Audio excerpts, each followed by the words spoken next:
TLT OTC, connect essential buses to fuel cells per your checklist. TLT and work. Yeah, this is go for orbiter access arm retrack.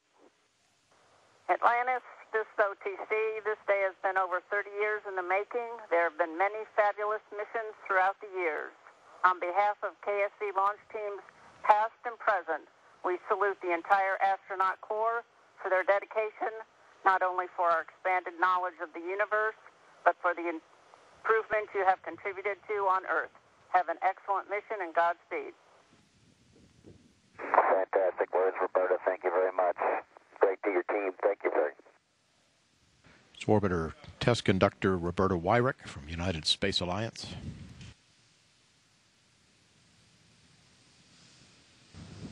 TLT OTC, perform APU pre-start. Pre-start work. OTC, TLT, 3 gray talkbacks. Copy, 3 gray talkbacks.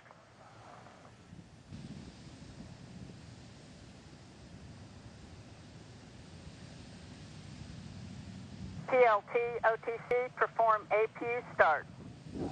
And work.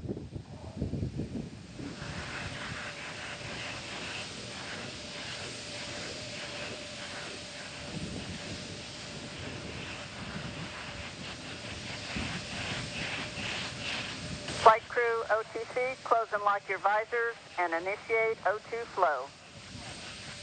That's in work. T-minus 2 minutes. Yeah, let's just go for ET LH2 pressurization. T-minus 40 seconds, handing off to Atlantis' computers at T-minus 31. T-minus 35, 33. Clock will hold at T-minus 31 seconds due to a failure. And we have had a failure. Grand launch sequencer. We had a problem on the GOX retrack switches. NNTD-ST. Go ahead. Yes, sir. We need guys to go do the verification per the LCC, please. All right, CMAC? Yes, CMAC. The LCC says we need to verify using a camera, and we're positioning camera 62 right now. Okay. Let us know as soon as 62 is swung over and you can verify LCC for GVA retract, please. This is CMAC. We verify retracted. All right, and SPE? And NTD, SPE concurs. They satisfy the requirements of GSC 13 pre-prime contingency. I am go. Okay, I copy. And launch director? Yes, sir. I heard all that and concur. Press on. And GLS, you can resume the clock on your mark. I copy that. Countdown clock will resume on my mark.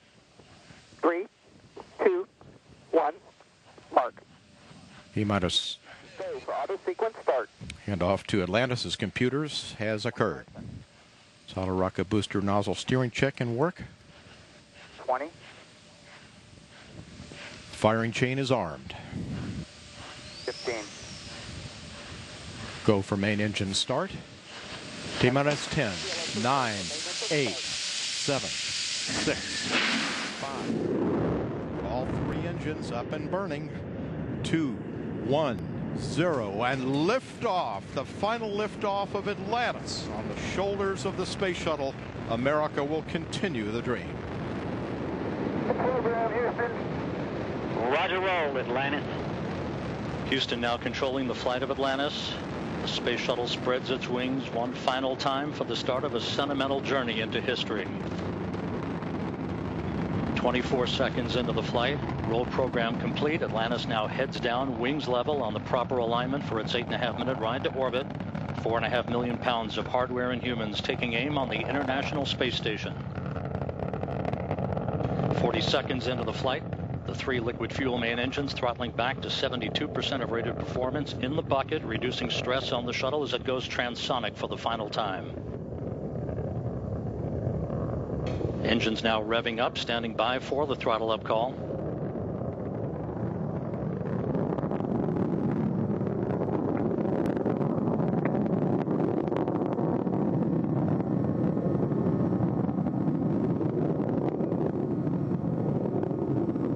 Atlantis, go at throttle up, no action, DPDT. Go with throttle up, no action on DPDT. That call from Capcom Barry Wilmore, a transducer, instrumentation only, no action required.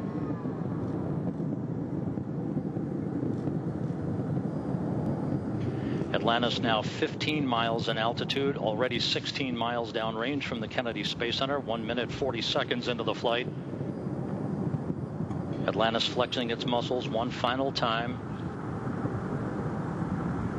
Atlantis traveling almost 2,600 miles an hour, 21 miles in altitude, 24 miles downrange, standing by for solid rocket booster separation.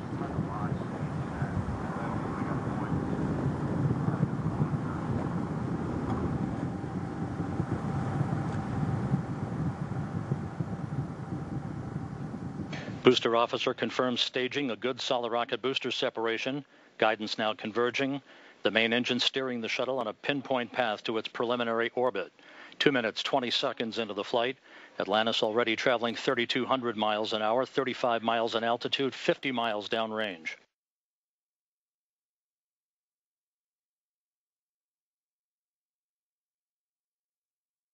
Eight minutes, 15 seconds into the flight, standing by for main engine cutoff. That'll be followed a few seconds later by the separation of the external fuel tank.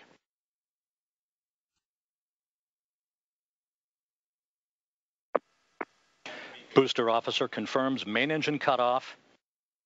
For the last time, the space shuttle's main engines have fallen silent as the shuttle slips into the final chapter of a storied 30-year adventure. Now standing by for external tank separation.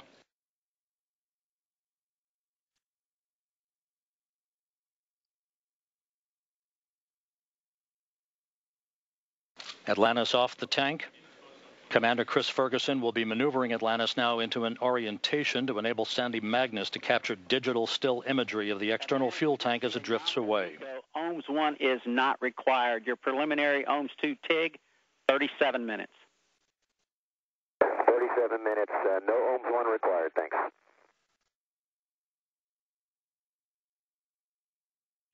Atlantis, Houston, we're back with you after an unexpected extended time off the tail. How do you copy? Okay, we got you sort of ratty, Houston, but legible if you want to go ahead with your tag up. Okay, hopefully it'll stay with us. Here's what I have for you.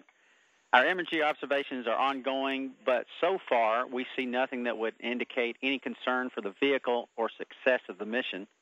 We've also taken a quick look at our cryo margins, with H2 being the limiter, and we see about 23 hours of margin, so almost a full day, so there's some good news there. We'll take your window report when you have it, and personally, we want to let you know that it was a beautiful launch, and from where we were, and of course those folks in Florida had a great show, and all of us here are pretty envious of your view as you pop through that cloud deck. Okay, copy, and if you wanted a bottoms report, we went in at about 20,000 and out about a nanosecond later.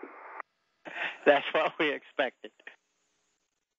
We are coming to the end of the ascent team. We're in the process of turning over to your Orbit 2 team, and we twisted Richard's arm, and instead of talking through me, we're going to let him say a few words himself. Let's see, Fergie, just wanted to say congratulations to you, Chunky, Sandy, and Rex on a spectacular ascent. As Butch just said, the ascent team is signing off right now. We just wanted to wish you all of our best, and that we are with you as you accomplish your historic flight. It's been a pleasure. Hey, Richard, I'll tell you, the honor has been all ours. I mean, we're one of the fortunate few who get a chance to see the world from this perspective.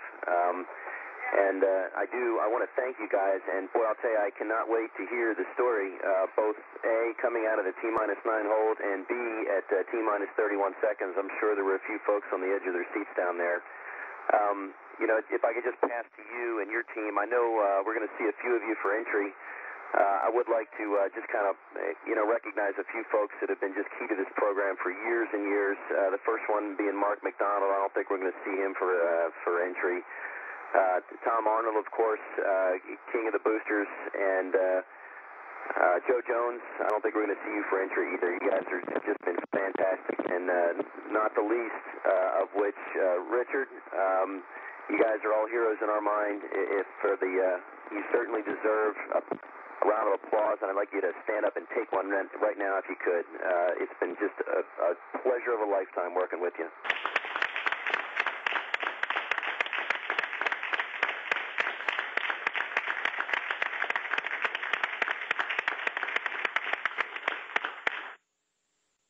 Wow, Fergie, those were great words. I think I heard one or two people clapping there. That's wonderful. I may have gotten a couple of claps in here. Fergie, those were awesome words. You guys have a tremendous flight. We will be watching. Thanks, and I'm going to address the team here before we leave. Godspeed, Richard. You do the same. And we've got our onboard video now, live onboard Space Shuttle Atlantis. These are the first views of the crews that we're getting. You can see Sandy Magnus there on the far left-hand side. As we talked about before, she's going to be sort of the load master during this flight. She's got quite a bit of responsibility getting all the different payloads and cargo moved across the hatches. There's quite a bit that's going over to the space station and a little bit coming home on board Atlantis. Not only will the crew take care of 25,478 pounds of cargo inside the multi-purpose logistics module, but there's also quite a bit of cargo located on Atlantis' mid-deck. There's 2,281 pounds, a little more than a ton. So they will move all of that across to the International Space Station, locate the places for it. And then on board the station is 1,564 pounds of cargo that's going to be moved back from the station over to Atlantis' mid-deck for the ride home toward the end of this mission.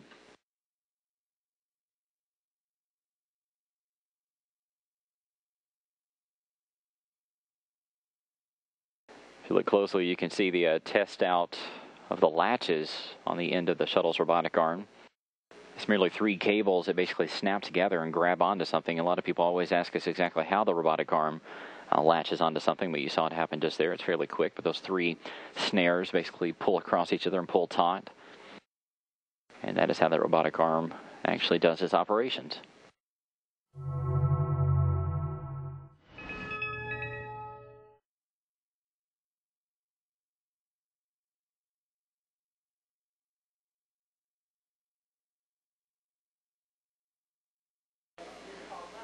This is Mission Control Houston, back with a live view inside the Space Shuttle Flight Control Room, where the Orbit 3 shift of flight controllers is on console for their first shift of the final Space Shuttle mission. They're led by Flight Director Paul Dye, with help from Capcom astronaut Shannon Lucid. The crew is about 5.5 hours from their wake-up call for their first full day in space.